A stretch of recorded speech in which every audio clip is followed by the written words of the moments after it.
जाने अजरि अजर अक्षयमी Akshay. So it is my great pleasure to introduce our next eminent speaker, Vaidya Ramdas Award Sir, Dhanvantari Ayurved Panchakarma Infertility Center working in Kopargaon and Nashik. Sir is also well known as a Rashtriya Guru. Sir has achieved various awards, national, always, also internationally. It is my great pleasure to have learned and clinically sound physician like Vaidya Ramdas Award Sir. He is as a guest speaker for AugustCon 2019. He is specialized in the applied aspects of Panchakarma. They are a part of his everyday clinical practice. He will be highlighting on the effective usage of Panchakarma and management of its complication or Vyapadas. Vyapadas rarely occur if proper precautions are taken throughout the process, that is, from Purva Karma to Paschat Karma. In rarest case, in the Vyapadas occurs, then one need that special experiences and skill with practical orientation to successfully manage them. Sir will be sharing his practical thoughts and case studies which are going to be actual pathways for the aspiring Vaidyas and students. The session will be followed by an open question answers session which will be help eliminate the queries and build the clinical confidence in conduction Panchakarmas. I would like to request respected Vaidya Ramdas Award Sir to please come on the dais. Thank you.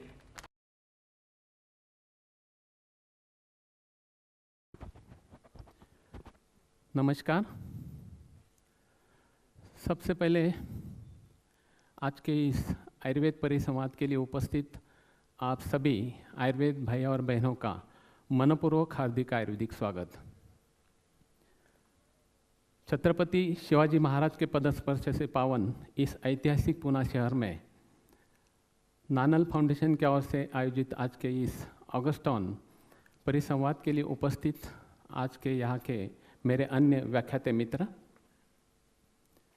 उपस्थित ज्येष्ठ श्रेष्ठ गुरुतुल्य वैद्यगण, सम्मान्य आयोजक और इस कार्यक्रम के सही मायनों में शोभा रहने वाले आप सभी आयुर्वेद प्रेमी वैद्य भाई और बहनों, सबसे पहले मैं परमधामवासी नानल शास्त्री जी के परम पावन स्मृति को कोटि कोटि वंदन करता हूँ और आयोजकों को मनपूर्वक धन्यवाद देना चाहता हूँ कि मुझ जैसे एक सामान्य वैज्ञ को आज आप जैसे ज्ञानी, सुंदर और आयुर्वेद प्रेमी श्रोता वर्ग के सामने मेरे सुविचार प्रस्तुत करने का सुअवसर प्रदान किया. मैं आप सभी का अभिनंदन करना चाहता हूँ क्योंकि इतनी खराब सिचुएशन, बारिश के वक्त में आप सभी इतनी बड़ी संख्या में आयुर्वेद ज्ञान जिज्ञासा के ज्ञान वर्धन करने के लिए यहाँ पर इतनी बड़ी संख्या में उपस्थित हुए, इसलिए मैं आप सभी का मनपूर्वक अभिनंदन करता हूँ और आपको सैल्यूट करता हूँ. मुख्य विषय को शुरुआत करने से पहले मैं एक अलग विषय पर 10 मिनट बोलना चाहता हूँ कि जो मैं हर व्याख्यान के समय बोलता हूँ. यूनिटी इज ए पावर कहते हैं. आज किसी भी जगह जाओ या कोई भी मॉडर्न डॉक्टर्स की तरफ से आयुर्वेद के विरोध में जलस भरे, द्वेष भरे स्टेटमेंट्स या कमेंट्स किए जाते हैं. गलत गलत अफवाहें आयुर्वेद के बारे में फैलाई जा रही है. ये सब सुनकर काफ़ी बड़ा दुख होता है. 2 साल पहले नासिक के मेरे आयुर्वेद सेंटर में एक बाइपोलर सिजोफ्रेनिया से ग्रस्त एक मरीज आया था कि जो 2.5 साल से एलोपैथ ट्रीटमेंट ले रहा था और सिर्फ नाम मात्र 2 महीने के आयुर्वेद चिकित्सा से उसे बहुत अच्छा फर्क पड़ा. तो उसने उस दिन आने के बाद हंसते हुए कहा कि सर मैंने सर्विस ज्वाइन की है. और यही बात जब मैंने उस साइकेट्रिस्ट से कही तो उसने आयुर्वेद के बारे में बड़ा बुरा कहा. मैंने पूछा क्या कहा, तो उसने कहा कि जब मैंने उनको कहा कि मैंने आयुर्वेदिक ट्रीटमेंट ली है और मुझे अच्छा लगा है, तो हंसते हुए उन्होंने कहा कि आयुर्वेद ट्रीटमेंट लेना यानी wastage of time and wastage of money. गधे के लिए भी वही चिकित्सा होती है, आदमी के लिए भी वही होती है. जिस डॉक्टर को आयुर्वेद के बारे में ABCD पता नहीं है, आयुर्वेद के वात पित्त कफ के बारे में कुछ जानकारी नहीं है, उस डॉक्टर को आयुर्वेद के बारे में ऐसे स्टेटमेंट करने का अधिकार किसने दिया था? पिछले पिछले साल हिमाचल प्रदेश से ऊना एक डिस्ट्रिक्ट से एक आईटी इंजीनियर आजोस्पर्मिया के लिए ट्रीटमेंट के लिए आए थे। अब आजोस्पर्मिया के लिए वर्ल्ड वाइड कहीं भी रेमेडी उपलब्ध नहीं है, लेकिन आयुर्वेदिक चिकित्सा से उसमें फ़र्क होता है। ऐसे 50 से ज़्यादा एविडेंस हमारे पास है। तो हम बस्तान बस्ती, उत्तर बस्ती और सब शुक्रवर्धक चिकित्सा देते हैं, 3 महीने चिकित्सा देते हैं। यदि स्पर्मेटोजेनिक सेल्स हैं तो डेफिनेटली स्पर्म काउंट ये बढ़ता है।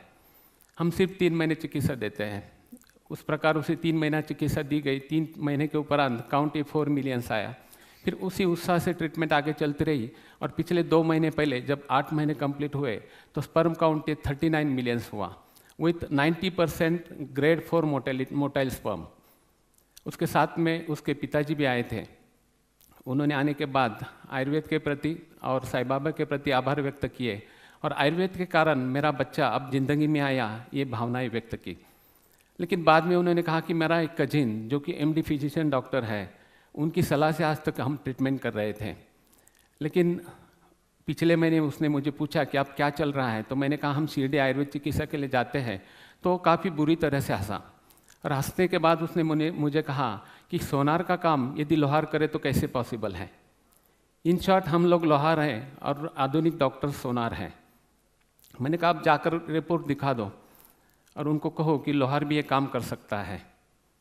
इसी 15 दिन पहले पुणे शहर का एक आईटी इंजीनियर कि जो यूएसए में था, यूएसए में उसने 4 बार अनएक्सप्लेन इनफर्टिलिटी होने के बावजूद भी 4 बार आईवीएफ करवाए। मीनवाइल 2 बार एक्टोपिक प्रेगनेंसी रही, दोनों भी ट्यूब चली गई और उसके बाद में फिर इंडिया ट्रांसफ़र करवा ली। पुणे में 2 जगह पे 2 बार आईवीएफ करवाया। 8 ही बार प्रेगनेंसी रही थी, लेकिन 6 या 7 वीक्स के बाद फिटल पोल या कार्डियक एक्टिविटी उनमें शुरू नहीं होती थी। उस महिला की पित्त प्रकृति थी, चिकन पॉक्स की यानी कांजनिया जिसे बोलते हैं, उसकी भी हिस्ट्री थी और शरद ऋतु का जन्मकाल था। तो ऐसे पेशेंट में ज़्यादातर टॉर्च टेस्ट पॉजिटिव आती है और ग्रोथ होती नहीं। तो ऐसे पेशेंट में स्नेहपान, विरेचन, रक्तमोक्षण, उत्तर बस्ती, रक्तपित्तग्न चिकित्सा और एंटीवायरल चिकित्सा, ये हमारा लाइन ऑफ ट्रीटमेंट होता है। उनको सब ये चिकित्सा दे दी और चौथे बार 9 महीने में 9th बार आईवीएफ करवाया और सक्सेसफुल रहा। ट्विंस प्रेगनेंसी रही और तब से अंत तक यानी 7 महीने कंप्लीट होने तक आयुर्वेदिक ट्रीटमेंट चलती रही। दोनों बच्चे बायोमेट्रिकली एकदम परफेक्ट ग्रोथ थी। पिछले महीने मुझे यूएसए जाना हुआ तो उनके 1 महीने का ट्रीटमेंट में गैप पड़ गया। मीनवाइल उन्होंने एलोपैथी ट्रीटमेंट ली और उसी 1 महीने में जेस्टेशनल डायबिटीज़, हाइपरटेंशन और पॉलीहाइड्रोएमनियोज ये डायग्नोस हुआ। 1 महीने के बाद 8 कंप्लीट के बाद मेरे पास आए तो मैंने कहा ये पहले एलोपैथ ट्रीटमेंट लेनी नहीं थी, आपने क्यों ली? तो उन्होंने कहा सर आप नहीं थी इसलिए हमने ट्रीटमेंट ली तो ये हमको फल मिला। दूसरे दिन मॉर्निंग में उनका फ़ोन आता है कि लीकिंग शुरू हुआ है। मैंने कहा लीकिंग ज़्यादा होगा तो डॉक्टर को दिखा दो। डॉक्टर को दिखा देते, डॉक्टर कहते कि इमीडिएट सीजर को लेना पड़ेगा क्योंकि सैक रप्चर हुई है। और 10:30 बजे उसका फ़ोन आता है कि डॉक्टर ने सीजर करने के लिए कहा है, लेकिन उन्होंने कहा कि ग्रोथ बच्चों की कम है। मैंने कहा डेफिनेटली ग्रोथ कम नहीं होगी, आप बिंदास सीजर कर लो, कोई प्रॉब्लम नहीं आएगा। और 2:45 बजे उसका फ़ोन आया कि डॉक्टर सीजर हो गया, 2 लड़के हो गए। एक लड़के का वज़न 2 किलो 900 ग्राम है और एक लड़के का वज़न 2 किलो 750 ग्राम है।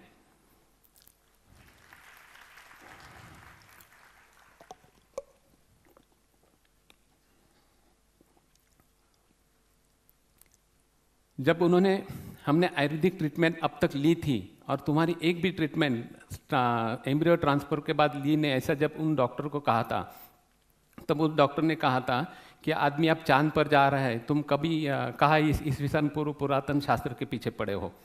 मैंने कहा 1 किलो पेड़े मेरे तरफ से ले लो, उस डॉक्टर को दे दो और उसको सिर्फ इतना कहो कि ओल्ड इज गोल्ड। ये सब कहने का मतलब ये है कि ऐसे कमेंट जब सुनते हैं तो ट्रू आयुर्वेदाचार्य जो होता है उसको यहाँ दर्द होता है। इसलिए as a president of Maharashtra Ayurveda Sammelan मैं आपसे हाथ जोड़कर विनती करता हूँ कि तुम किसी न किसी संगठन से जुड़ जाओ। फिर वो सम्मेलन हो, प्रभा आयुर्वेद हो, व्यासपीठ हो, नीमा हो, नस्य हो, ऐसे जो भी संगठन है उस संगठन से जुड़ जाओ और आयुर्वेद का प्रचार प्रसार कार्य करो। व्यक्तिगत रूप से हम बिंदु स्वरूप है, यदि हम एक आयुर्वेद परिवार के रूप में जुड़ जाते हैं तो एक महाविशाल सागर बन जाएंगे। और फिर किसी की क्या मजाल कि आयुर्वेद के विरोध में वो प्रतिशब्द बोले, आयुर्वेद के विरोध में वो अपशब्द बोले, या आयुर्वेद के विरोध में वो अफवाहें फैलाए। आज ये सब कहने का मतलब मेरा यही था।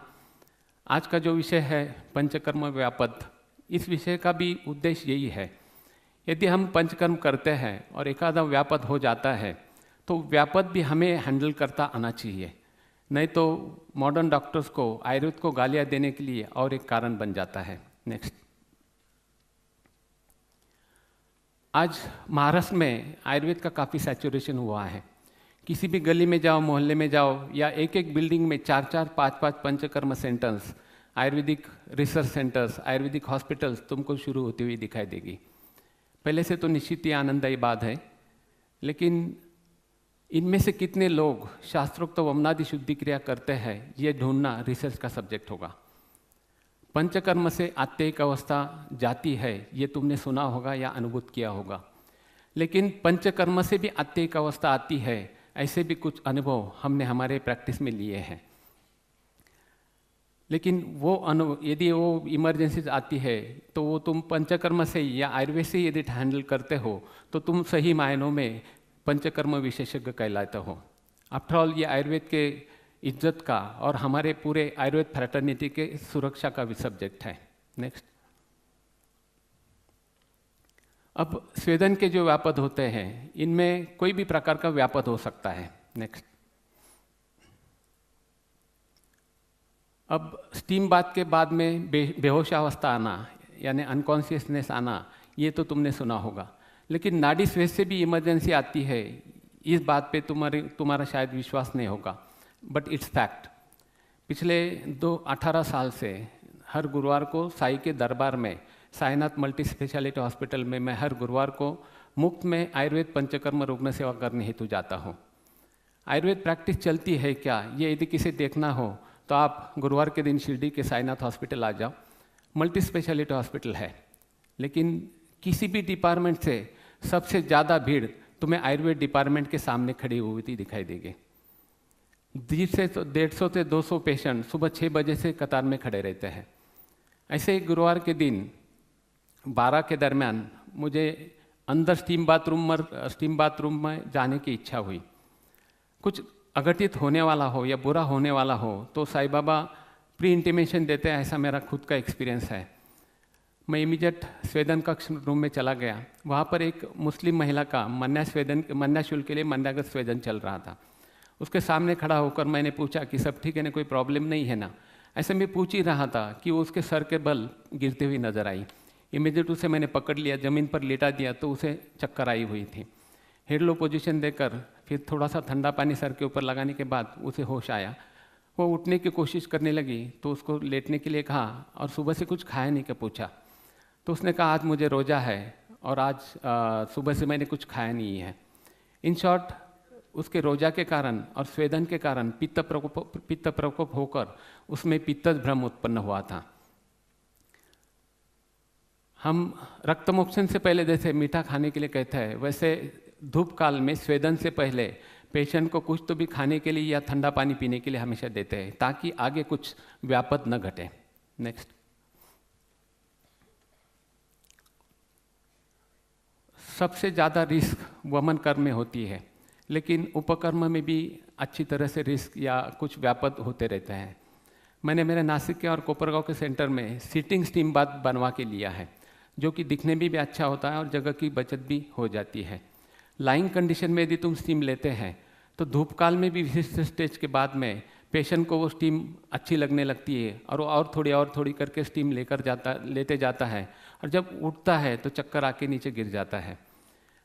लेकिन सिटिंग में यदि पेशेंट स्टीम लेता है तो विशिष्ट समय के बाद उसे फेंटिंग पता होता है तो हम इमीडिएट वहाँ पर स्टीम बंद कर सकते हैं। ऐसे यदि ज़्यादा स्टीम होती है, महाराष्ट्र है वैसे भी उष्ण प्रदेश है, आजकल हर एक को एंग्जाइटी टेंशन है तो उससे भी पित्त प्रकोप होता है और ऐसी स्थिति में स्टीम काफ़ी कम लगती है। और यदि स्टीम ज़्यादा होती है तो पित्त प्रकोप होकर पित्त छर्दी या चक्कर आना या भ्रम उत्पन्न होना, ये लक्षण तो रूटीनली रहते हैं। तो ऐसी स्थिति में ठंडा पानी पीने से या ठंडा पानी सर पर लगाने से वो व्यापत टल जाता है। लेकिन एक पेशेंट ने मेरे विचार मुझे सोचने पे मजबूर कर दिया। नेक्स्ट।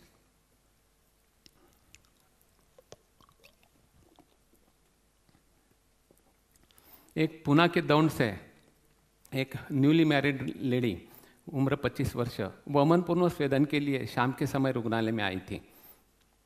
अन्य पेशेंट की भीड़ में नंबर न जाए इसलिए कुछ खाया क्या पूछने पर उसने हाँ कहा और सिस्टर ने उसे 6 बजे स्टीम बात के लिए बिठा दिया। थोड़ा सा समय अधिक लगा, इसलिए मैंने सिस्टर को नॉक करते हुए स्टीम अभी तक हुई नहीं क्या पूछा, तो उसने कहा कि सर उसे चक्कर आए हुए हैं और मैं उसे कपड़े कर रही हूँ। 10 मिनट उसने उसे कपड़े लपेटने में लगाए। जैसे दरवाज़ा खोला मैंने नब्ज देखी, अतिशय एकदम फीबल पल्स थी उसकी, वर्बल रिस्पॉन्स नहीं था। इमीडिएट उठाकर जनरल वार्ड में हम उसे लेकर आए, हेडलो पोजीशन दी। सुवर्ण सूचकर सीतोपला और लक्ष्मी विलास, ये हमारा इमरजेंसी का फॉर्मूला होता है। तो हमें ये उसे चाटन देने से पहले मुझे इमीडिएट चरक के त्रासन चिकित्सा की याद आई। एक लोटा भर ठंडा पानी लेकर जोर से झटके से उसके सर पर और मुंह पर मैंने ठंडा पानी मार दिया। उस ठंडे पानी के स्पर्श से और झटके से वो दचक गई और थोड़ी सी पल्स उसमें आ गई। फिर वह चाटन और बीपी देखा तो बीपी उसका 60/40 तक नीचे आया हुआ था, इसलिए फास्ट IV फ्लूइड दे दिया और ये चाटन देते रहे। और शाम को 8:15 साढ़े 8 बजे वो पूरी तरह से होश में आई, तब उसका ब्लड प्रेशर 100/60 हुआ था। इन शॉर्ट एक व्यापद मुझे 2-2.25 घंटे के लिए उस समय मेरा समय गया। उसके हस्बैंड और अन्य पेशेंट बाहर OPD में थे, उनको अंदर क्या रामायण चल रहा है ये भी पता नहीं था। उस महिला ने नंबर न जाए इसलिए झूठा कहा था, वो सुबह से फास्टिंग में थी, ये पहला कारण था। और दूसरी बात, उसको सीवियर कॉन्स्टिपेशन की शिकायत थी। यदि मैंने पहले निरोबस्ती दिया होता तो ये उत्क्लेशित दोष अधोमार्ग में कोष्ठ में गए होते और ये व्यापक नहीं होता। इसलिए उसके बाद से हम जब भी स्टीम बात देनी है तो बद्धकोष्ठता है तो पहले निरोबस्ती करवा लेते हैं और उसके बाद में ही फिर स्टीम बात देते हैं। अब इस केस में मैंने IV फ्लूइड्स भी दिए थे। आप कहेंगे आपने तो एलोपैथी ट्रीटमेंट दी, तो नमक का पानी या ग्लूकोज का पानी मुंह के बजाय डायरेक्ट वेन में छोड़ना, इसे मैं एलोपैथी ट्रीटमेंट नहीं कहता। सिर्फ मॉडर्न टेक्निक मैंने उसके लिए इस्तेमाल की, इतना ही मैं यहाँ पे कहूँगा। नेक्स्ट।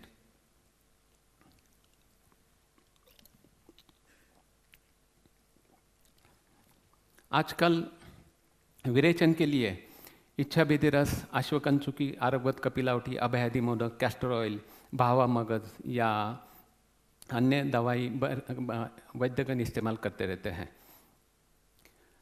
मैं हमेशा पहले इच्छाभेदी कल्प इस्तेमाल करता था, लेकिन इच्छाभेदी कल्प देने के बाद यदि पेशेंट को मलबद्धता है या तीव्र बद्धकोष्ठता है तो उस तीव्र भेजन कल्प को अधोमार्ग में यदि अवरोध होता है तो छर्दी, उल्लास, घबराहट, पाल्पिटेशन, स्वेदादि के ऐसे लक्षण उत्पन्न होते हैं। और यदि छर्दी भी न हो तो मात्र लक्षण अतिशय भयंकर उत्पन्न होते हैं। एक महिला थी, उम्र 55 ईयर्स ओल्ड, वजन सिर्फ 38 kg। वह कामला से ग्रस्त थी और कामला की चिकित्सा के लिए रुग्णालय में आई थी। सीरम बिलिरुबिन 16.5 मिलीग्राम था। मैंने विरेचन देने का तय कर लिया, क्योंकि विरेचन से मॉडर्न चिकित्सा से कई गुना फास्ट आयुर्वेद में चिकित्सा होती है। मैंने मेरे लाइफ में 39 मिलीग्राम सीरम बिलिरुबिन वाला पेशेंट सिर्फ 1 महीना 10 दिन में व्याधि मुक्त होते हुए देखा है। तो उस महिला को मैंने इच्छाभेदी दे दी और सुबह 5 बजे ठंडे पानी के साथ में लेने के लिए कहा, और यदि कुछ प्रॉब्लम होता है तो फ़ोन करने के लिए कहा। फ़ोन तो आया नहीं, लेकिन सुबह 7 बजे 7-8 लोग उस महिला को रिक्शा में लेकर मेरे डायरेक्ट घर पर आ गए। मैंने जाकर देखा तो उसे प्रोफिस स्वेटिंग था, घबराहट काफ़ी थी, सांस लेने में दिक्कत थी, पाल्पिटेशन था। मैंने इमीडिएट उनको दवाखाने में लेके चलो, मैं तुम्हारे साथ आता हूँ, ऐसे कहकर उसको दवाखाने में हमने शिफ्ट किया। ब्लड प्रेशर 90/60 से नीचे दिखा रहा था और उसे काफ़ी घबराहट थी। यदि छर्दी हो जाती तो घबराहट कम हो सकती थी। मेन कामला में बद्धकोष्ठता ही कॉमन कारण होता है, लक्षण होता है। तो उसमें बद्धकोष्ठता थी, इसलिए अधोमार्ग भी अवरोध होने के कारण इच्छाभेदी के उस वेदन कल्प को क्रियाकर्म करने के लिए जगह नहीं थी। उस समय यदि मैं नीरो बस्ती देता और वो औरत दूर करता तो वो उसकी घबराहट कम होने वाली थी। लेकिन बीपी 90-60 था, इसलिए और चक्कर आने की शक्यता थी। सब रिश्तेदारों को सब सत्य परिस्थिति बता दी और साहस करके मैंने सब में नीरो बस्ती उसे दे दिया और कमोड पर उनके रिश्तेदारों को उसे पकड़कर खड़े रहने के लिए कहा। जैसे ही मलवेग आया, एक के साथ में 2-3 मलवेग फास्ट में आ गए और उसकी घबराहट काफ़ी हद तक कम हो गई, लेकिन आंखों के सामने अंधेरा सा आने लगा। उठा के पलंग पे लेटा दिया और इमीडिएट सोरना सूचेकर और सीतोपला का चाटन उसे चालू किया। बीपी उसका मेंटेन रहा, बाद में 4-5 द्रवमल वेग होते गए, लेकिन उसकी घबराहट पूरी तरह से बंद हो गई। थोड़ी सी थकान और कमजोरी बाद में थी। शाम तक वो पूरी तरह से ठीक हो गई और 22वें दिन कामला से मुक्त भी हो गई। इस केस में एक विरेचन कल्प का व्यापद दूसरे नीरोबस्ती के शोधन कर्म से ट्रीट किया गया था, यानी एक कर्म का व्यापद दूसरे कर्म से हमने ट्रीट किया था। नेक्स्ट। अभी विरेचन में ज़्यादातर वैद्यगण कितने वेग आए यही काउंट करते रहते हैं। 5 वेग आ गए, 6 वेग आ गए, 7 वेग आ गए, लेकिन ऐसे समय में पेशेंट का डिहाइड्रेशन कितना होता है, या पेशेंट हाइपोवॉल्यूमिक शॉक में तो नहीं जाएगा ना, या उसका ब्लड प्रेशर कितना ही, इसके ऊपर ऑब्जर्वेशन या ध्यान देना जरूरी होता है। इसलिए हाइड्रेशन मेंटेन होना जरूरी है, इलेक्ट्रोलाइट इम्बैलेंस मेंटेन होना जरूरी है, और ज़रूरत पड़ी तो तुम ग्लूकोज शक्कर का पानी या सुवर्ण सूचेकर का चाटन ये बार बार देते रहना जरूरी होता है। बाकी विरेचन में ज़्यादातर व्यापद नहीं होते। नेक्स्ट। अब जस्ट मैं कोपरगांव से चंदन नगर तक सिर्फ 3.5 घंटे में आया और चंदन नगर से यहाँ तक मुझे 1.25 घंटे लगे। तो मैं भी ऐसी ट्रैफिक में फंसा था। काफ़ी बार हमारी भी ऐसी सिचुएशन होती है कि हमारे बाजू वाली लाइन चलती है और हम फंस जाते हैं। काफ़ी कोशिश करके हम ये लाइन कट करके उस लाइन में घुस जाते हैं और बाद में ये लाइन शुरू होती है, हम वैसे के वैसे वही रहते हैं। तो काफ़ी समय नीरो बस्ती यदि हम बद्ध कुष्ठता के लिए लेते हैं और बस्ती लेने के बाद यदि मोशन नहीं होती है तो ऐसी स्थिति भी उस मरीज की होती है। नेक्स्ट। आयुर्वेद में बस्ती को आर्ध चिकित्सा माना गया है, लेकिन बस्ती से भी रुग्ण अर्धमृतपाय अवस्था में जाते हुए भी हमने हमारे प्रैक्टिस में देखा है। एक 2010 की एक केस है। शाम के समय पंचकर्म के लिए मरीजों की भीड़ थी। उनमें एक हमारे विधायक के पीए की बीवी स्थौल्य के लिए लेखन बस्ती के लिए आ रही थी। 3 लेखन बस्ती इसके पहले हुए थे और चौथा लेखन बस्ती अंदर चल रहा था। 5 मिनट के बाद में वो जो सीनियर सिस्टर थी वो दौड़ते हुए कंसल्टिंग में आया और उसने कहा कि सर धामने बाई को बस्ती के बाद में पूरा शरीर लाल हुआ है, काफ़ी पसीना छूट रहा है और वो कैसे तो भी कर रही है। इमीडिएट मैं बस्ती रूम कक्ष में चला गया। गोमूत्र बस्ती था इसलिए पूरे रूम में गोमूत्र का बास था और उस पेशेंट की स्थिति अतिशय सीरियस थी, यानी वो पूरा प्रोफी स्वेटिंग, शरीर एकदम लाल होता हुआ और सीवियर रेस्पिरेटरी डिस्ट्रेस। इमीडिएट मैंने पूछा आपको मल प्रवृत्ति हुई है? उसने कहा हो गई है। मैंने कहा फिर अंदर तुरंत जनरल वार्ड में लिया। बीपी 100/90 से 100/60 से नीचे दिखाना शुरू हो गया। उसको इमीडिएट चाटन हमने दे दिया, उससे बात करते रहे, लेकिन उसको स्वेटिंग का परसेंटेज इतना था और डिस्ट्रेस दिन ब दिन मिनट टू मिनट इतना बढ़ते जा रहा था कि इमीडिएट मेरे सामने वो विधायक आ गए, वो वीआईपी सिंड्रोम आ गया। तो मैंने सोचा इसको इमीडिएट ऑक्सीजन चाहिए, आईवी फ्लूइड्स चाहिए, तो ये अभी ये बच सकती है, क्योंकि बीपी उसका ग्रेजुअली फास्ट डिटोरिएट हो रहा था। इमीडिएट मैंने स्टूडेंट्स को कहा इसको उठा के मेरे पीछे चलो। ओपीडी से भीड़ से हम बाहर निकले। उसके पिता हस्बैंड बाहर ही थे जिनको मैं पहचानता नहीं था। उन्होंने कहा डॉक्टर कहीं बाहर जा रहे हैं। मैंने कहा नहीं, एक पेशेंट को बस्ती देने के बाद तकलीफ हो गई।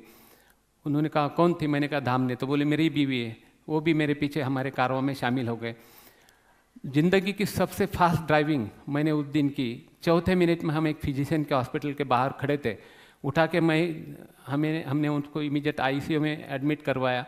मैंने खुद ऑक्सीजन चला कर शुरू कर दिया और मीनवाइल फिजिशियन आया। उन्होंने कहा रामदास से एनाफिलेटिक शॉक है। इमीडिएट उन्होंने लाइफ सेविंग ड्रग्स सब डेरिफाइल इंडेक्सोना सब चालू कर दिया और एक 15-20 मिनट में केस सेटल हो गए। मीनवाइल वो विधायक और 20-25 उनके जो कार्यकर्ता थे वो सब बाहर आ गए। मैं आईसीयू से बाहर निकला तो वो विधायक पूछने डॉक्टर बाबू क्या हुआ? मैंने कहा कुछ नहीं, उनको बस्ती दिया तो बस्ती के बाद में ऐसा ऐसा प्रॉब्लम हुआ। वो बोले तुमने तो कितनी बार मुझे बस्ती दिया, उसके पहले मुझे कभी ऐसा नहीं हुआ। मैंने कहा नहीं, उनको ओबेसिटी के लिए गोमूत्र का बस्ती दिया है। तो वो बोले गोमूत्र का मैंने भी लिया है, मैं तो रोज़ गोमूत्र भी पीता हूँ। तो उनके साथ में एक एग्रीकल्चरिस्ट है, तो उन्होंने सोचकर मुझे कहा कि डॉक्टर आपने गोमूत्र कितना डाला था? मैंने कहा 400 ml तो हम डालते ही है। तो इमीडिएट बोले कि फिर उनको गोमूत्र की रिएक्शन आई है। मैंने कहा गोमूत्र की रिएक्शन आज तक तो मैंने सुनी नहीं है। तो उन्होंने कहा आजकल हम लोग दूध के लिए गाय भैंस को ऑक्सीटोसिन पिटोसिन के इंजेक्शन देते हैं, और यही इंजेक्शन बाय यूरिन बाहर निकलता है और शायद उसकी इस महिला को एलर्जी होगी। पेशेंट सेटल था, इसलिए मैं तुरंत हॉस्पिटल में आ गया, और उस महिला ने जो गोमूत्र लाया था बॉटल भर के वो मंगवाया। तो जो थोड़ा बहुत बचा था उसका कलर पीला नहीं था, वो लाल बूंद खून की तरह गोमूत्र था। इन शॉर्ट, इस रिएक्शन का कारण वो गोमूत्र था। तब से आज तक 2010 के बाद में मैंने लेखन बस्ती से गोमूत्र पे काट मार दी, और आजकल हम गोमूत्र अर्क उसके लिए इस्तेमाल करते हैं ताकि कोई रिएक्शन ना आए। नेक्स्ट।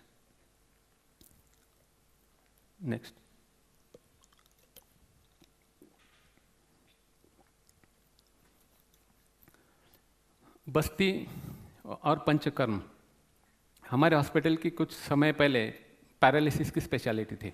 बड़े बड़े इंस्टीट्यूट से उठाकर लाए हुए पैरालिसिस से पेशेंट सिर्फ 5 दिन के पंचकर्म के ट्रीटमेंट से अपने पाँव से चलते हुए, जाते हुए, देखते हुए आयुर्वेद के प्रति काफ़ी अभिमान महसूस होता था। खुद अपने पाँव से या लकड़ी के सपोर्ट से वो पेशेंट चलते हुए, हंसते हुए जाते थे।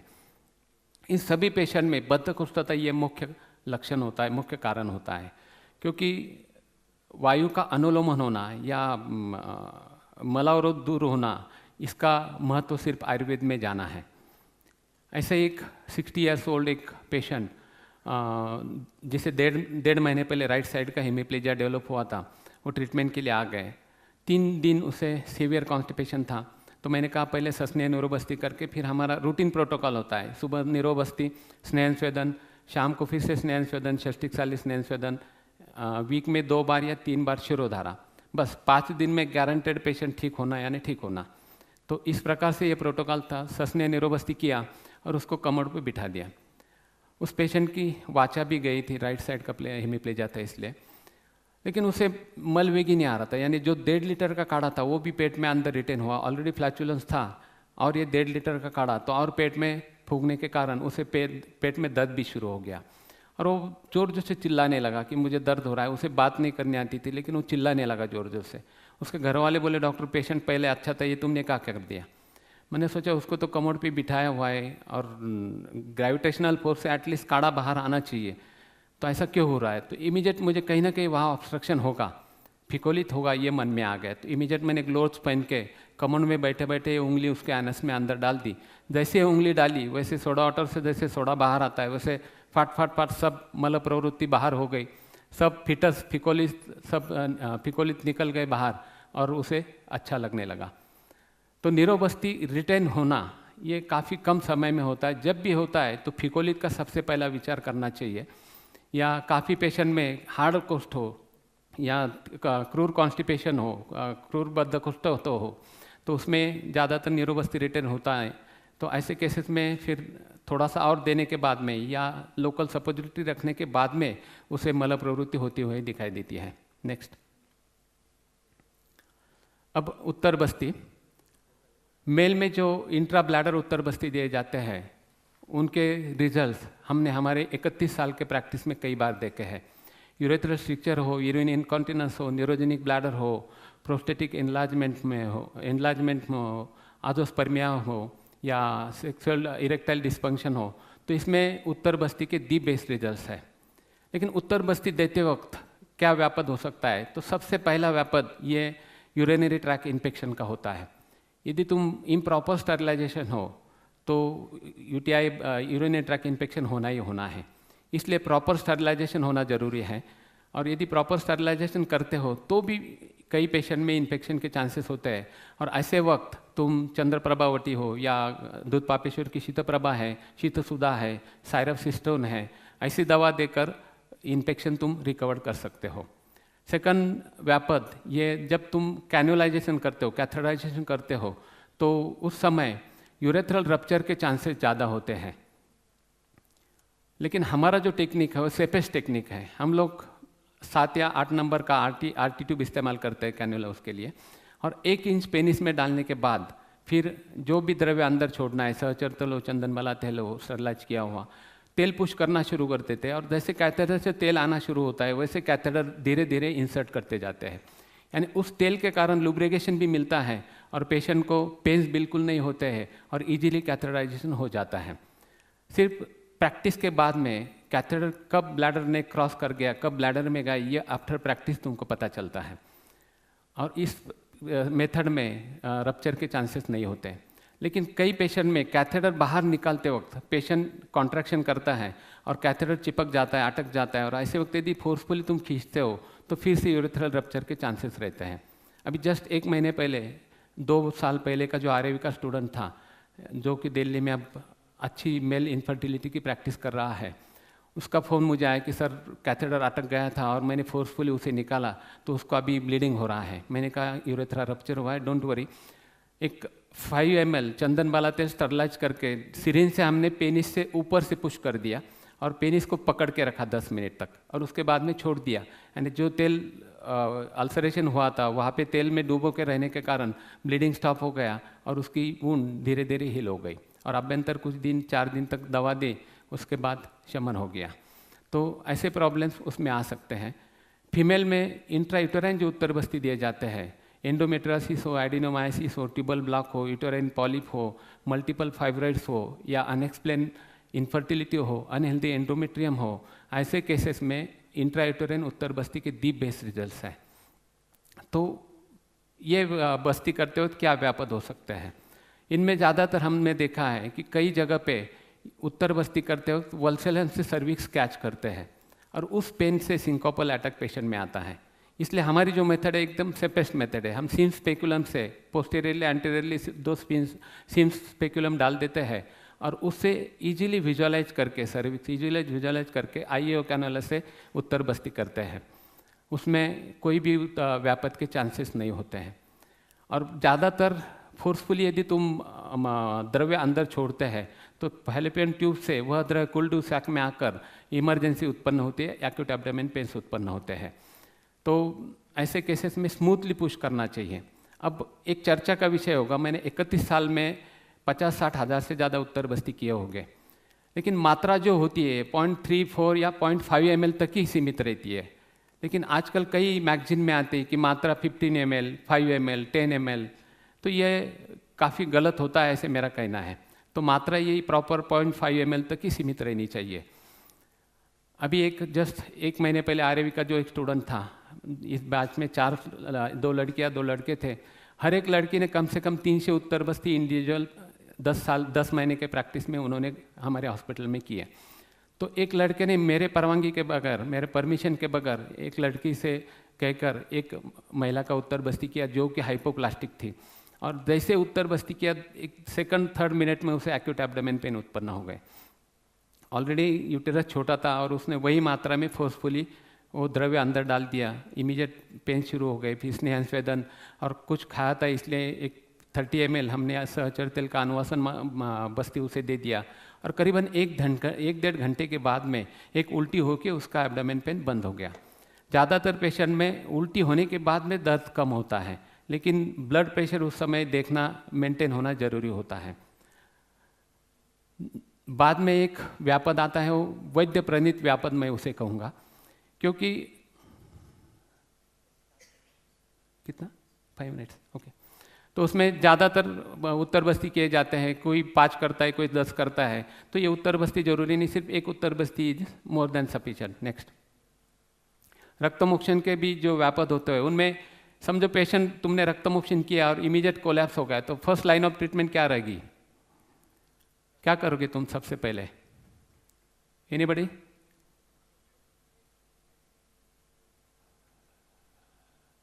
सबसे पहले हेडलो पोजीशन उसको चाहिए, इमीडिएट पाव की बाजू, पाव पकड़कर उल्टा कर दो उसे, पेशेंट होश में आ जाता है।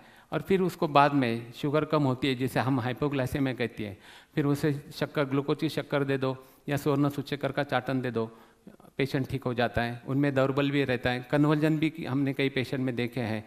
कई पेशेंट तो हम रक्तमोक्षण कर रहे हैं, पेशेंट से बात करते रहते हैं और पेशेंट का रिश्तेदार खून देखकर चक्कर आके गिर जाता है, तो उसे भी हमको ट्रीट करना पड़ता है। रक्तमोक्षण के बाद में स्टिकिंग बैंडेज यदि तुम लगाते हो और पेशेंट बाहर निकलता है, उसके फ्रेंड मिलते हैं, अरे क्या ब्लड दिया क्या, तो वो कहता नहीं मैंने ऐसे ऐसे रक्तमोक्षण किया। वो कहता पागल, खून तो शरीर को जरूरी होता है, उल्टी तुझे कमजोरी आएगी। और दूसरे दिन वो खुद आता है, सर खून निकालने के बाद काफ़ी थकान महसूस हो रही है।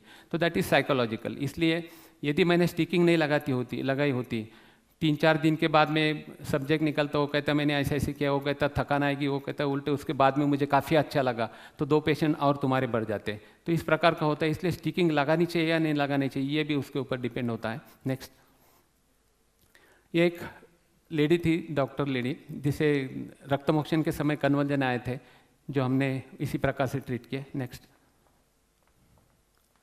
शिरोधारा में भी व्यापक ज़्यादातर नहीं होते, लेकिन आजकल का जो पैकेज सिस्टम है, 5-5, 6-6 शिरोधारा लगातार करना, 6 दिन के बाद पेशेंट को कैसे लगता है पूछो, पेशेंट कहता है सर भारी हो गया, फायदा हुआ ये नहीं बोलता। इसलिए वंस इन अ वीक और twice in a week shirodhara is more than sufficient. Next, नशे के लिए भी ज़्यादातर व्यापक नहीं होते, सिर्फ तेल डालने के बाद गले में खराश होती है, इसलिए नमक के पानी से या गर्म पानी से गार्गल करना जरूरी होता है, कुछ चाय कॉफ़ी पीना जरूरी होता है, या वचा तेल जैसे प्रदमन नस्य होता है, या वचा तेल जैसे तीव्र नस्य होता है, उसमें दाह यदि होता है तो नारियल का तेल या घृत डालने से उसे ठीक लगता है। नेक्स्ट, वमन व्यापक में भी असम्यक वमन वेग, यानी वमन वेग कम आना, अतिवेग, वमन के वेग अतिवेग आना, वमन में खून आना जिसे हम हेमेटेमेसिस कहते हैं, या वमन के बाद में द्रवमल प्रवृत्ति होने के कारण पेशेंट हाइपोवॉल्यूमिक शॉक में जाना, वमन के दौरान बीपी बढ़ना, वमन के दौरान सीवियर हेडेक होना या चेस्ट पेन उत्पन्न होना, ऐसे भी कई पेशेंट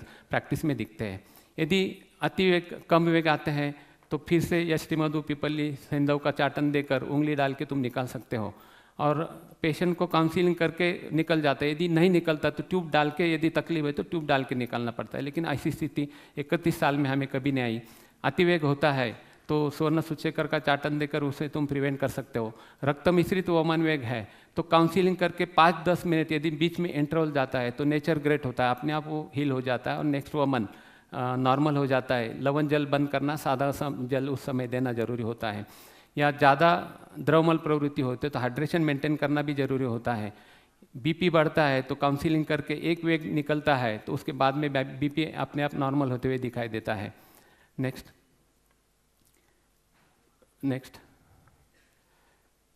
एक पेशेंट को वमन के बाद में सेरेब्रल एम्बोलिज्म के कारण में राइट हेमिप्लीजिया हुआ था। नेक्स्ट,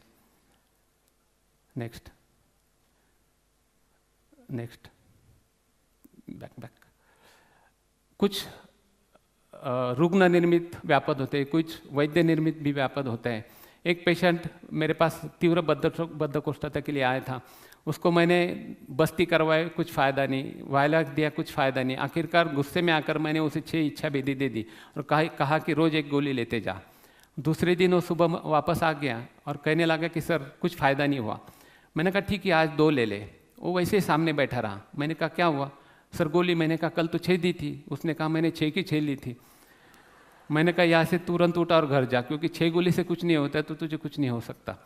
एक पेशेंट को, लेडी को मैंने, बच्चा लेकर आई थी, घुटनों में दर्द था, मैंने सहचर तेल लगाने के लिए दिया और एक सिरप पीने के लिए दिया। उस महिला ने सिरप पाव को लगाया और सहचर तेल 1 चम्मच पिला दिया, और उसको रात को 1-1:30 बजे रियलाइज़ हुआ कि मैंने ऐसा उल्टा किया है।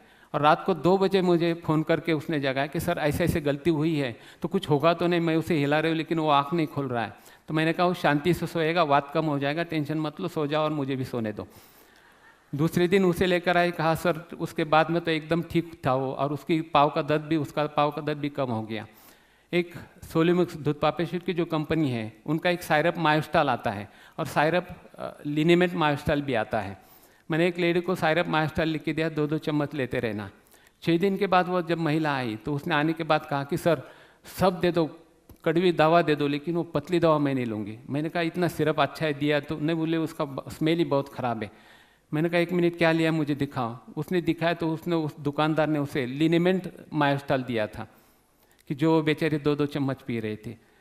वैसे ही सोल्यूमिक्स का एक पायरोफ्लेक्स एक ट्यूब आती है जो पेन किलर होती है। लोकल फोमेंटेशन लगाने के बाद 2-3 मिनट में लोकल इरिटेशन होता है।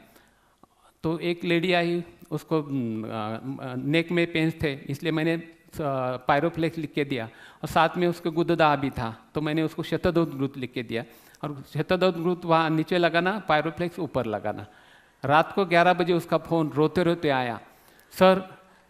मैंने कहा क्या हुआ? वो रोते, उसको बात ही नहीं करने आ रही थी। उसने कहा सर पायरोफ्लेक्स। मैंने कहा पायरोफ्लेक्स क्या?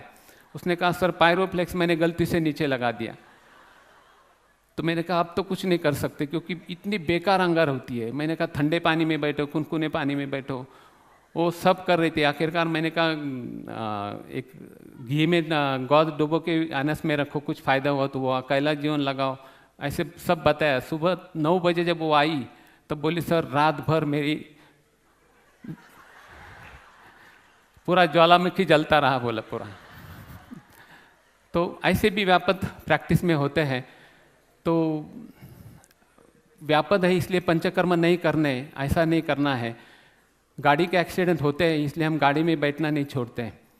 तो पंचकर्म करना है क्योंकि किसी भी पैथी के डॉक्टर से हमारे बीएमएस डॉक्टर का विल पावर या स्ट्रगलिंग पावर ये अधिक होती है क्योंकि हम बॉर्न स्ट्रगलर हैं। इसलिए मैं आपके बारे में सिर्फ इतना ही कहूँगा कि परिंदों को नहीं दी जाती तालीम उड़ानों की, परिंदों को नहीं दी जाती तालीम उड़ानों की, वह खुद तय कर लेता मंजिल आसमानों की, रखता है हौसला जो आसमान छूने का, उसे नहीं होती परवाह गिर जाने की। जय हिंद, जय महाराष्ट्र, जय आयुर्वेद।